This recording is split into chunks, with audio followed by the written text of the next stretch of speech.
দেখেন একজন ছিনতাইকারী আসছে মহিলার হাত থেকে ব্যাগটা নেওয়ার জন্য।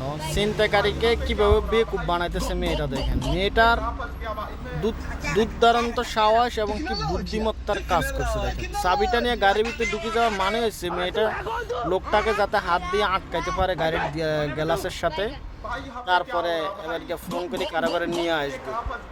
ঠিক আছে, যদি কোনো মেয়েটা নিজে হাতাহাতি করতে হয়তো ওর লোক করতে পারতো না, পুরুষ মানুষ বা ক্ষতি করতে পারতো, এই কারণে বুদ্ধি দিয়ে কাজ করছে। এই জন্যে অনেক সময় আমরা শরীরে না পারি প্রতিহত করার জন্য বুদ্ধি দিয়ে করতে হবে। সেখানে ডরাই যায়, ভয় পাই, এগুলা আবার হাতাহাতি করলে ক্ষতি হতে পারে, সেই জন্য বুদ্ধি দিয়ে কাজ করতে হবে। দেখেন অনেক সাহসী একটা কাজ করছে এবং বুদ্ধি দিয়ে করছে।